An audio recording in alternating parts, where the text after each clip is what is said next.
If you're a minority or a woman-owned small business and are looking to gain an advantage for government contracting, there is a certification you might be interested in. A DBE certification is one focused on California businesses that gives construction firms an edge in public contracts. So in this video, I'll explain what a DBE certification is, how it works, including the eligibility, required documents, and how to apply for one to grow your business in government contracting.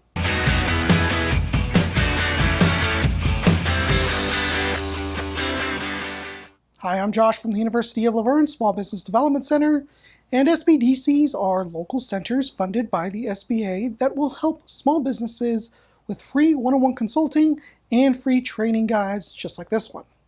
So let's get started.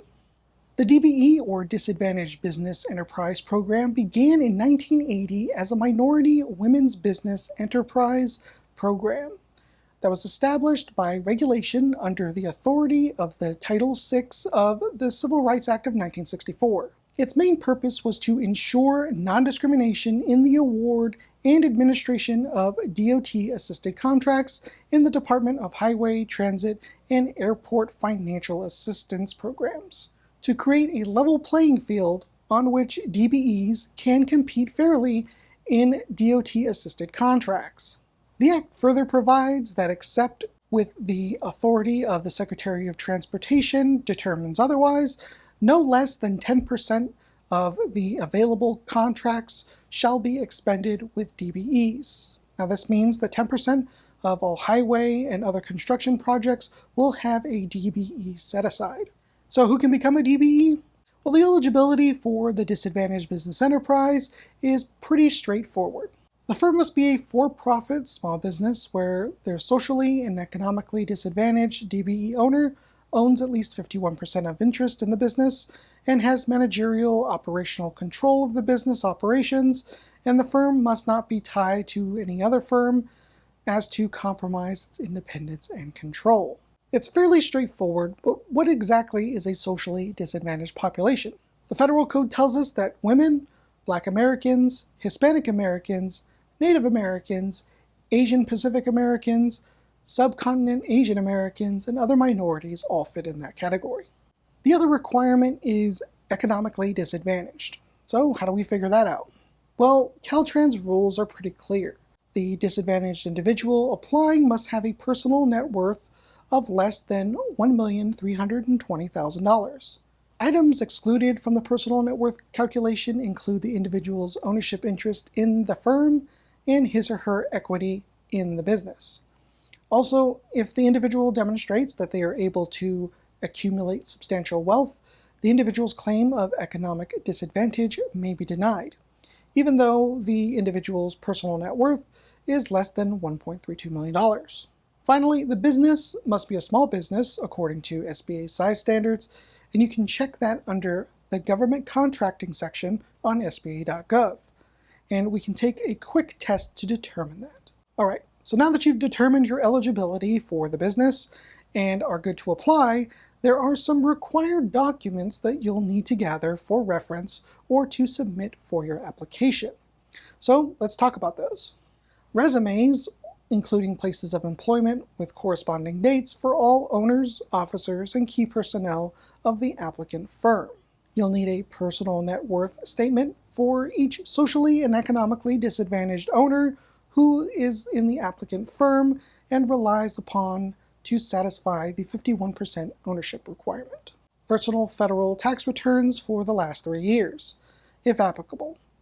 And for each disadvantaged owner, federal tax returns and requests for extensions filed by the firm and its affiliates related schedules for the last 3 years.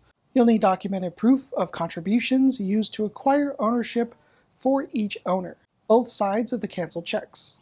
Signed loan agreements, security agreements, and bonding forms. A list of equipment or vehicles owned and or leased, including the VIN number, a copy of the title, the proof of ownership, insurance cards for each vehicle. Titles, registrations, certificates, and US DOT numbers for each truck owned or operated by your firm. Licenses, license renewal forms, permits, and hauling authority forms. descriptions of all real estate, including office and storage space, owned and leased by your firm, and documented proof of ownership, signed leases, and such. Documented proof of any transfers of assets to and from your firm and to and from any other owners in the last 2 years. And you also need to upload any certifications, denials, or decertifications, if applicable, for US DOT appeals decisions on these actions. A bank authorization and signatory card, schedule of salaries, or other remuneration to paid officers, managers, owners, or directors of the firm. A list of all employees with their job titles and dates of employment. Proof of warehouse and storage facility ownership or leasing arrangements. If you're involved in a partnership or a joint venture, the original or amended partnership or joint venture agreement.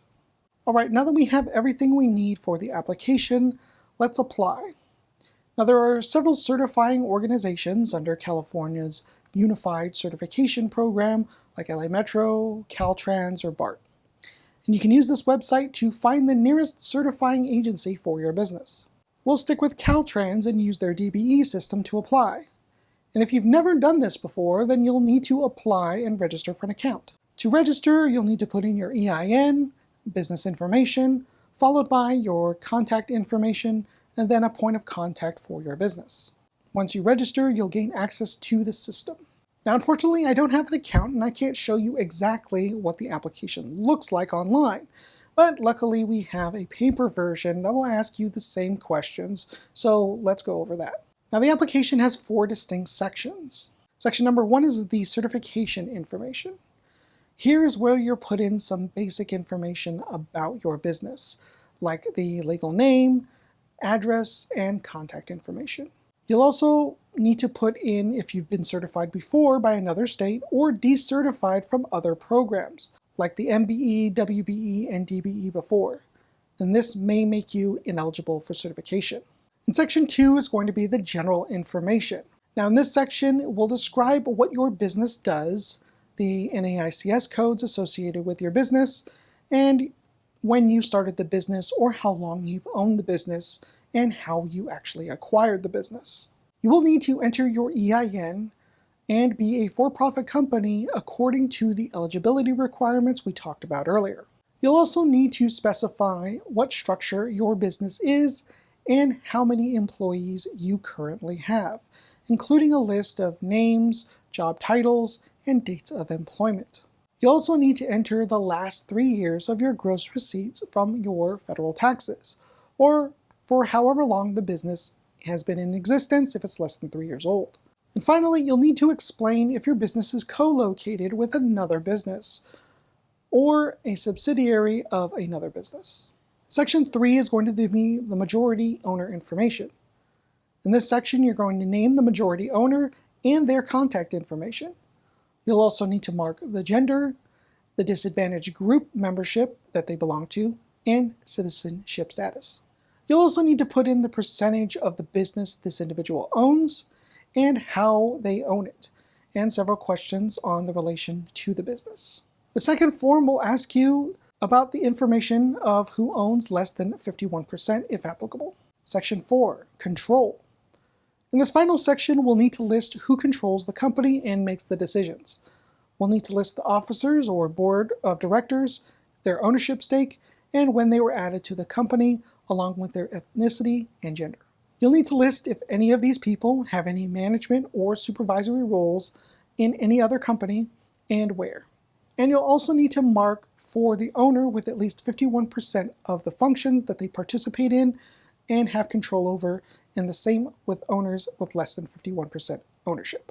After that, you'll need to list the inventory, real estate, storage office, banking information, and what your 3 largest projects were.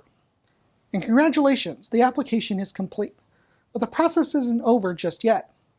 Once you finish online, you'll be assigned an analyst to review your application and request for additional or missing documents or information if needed.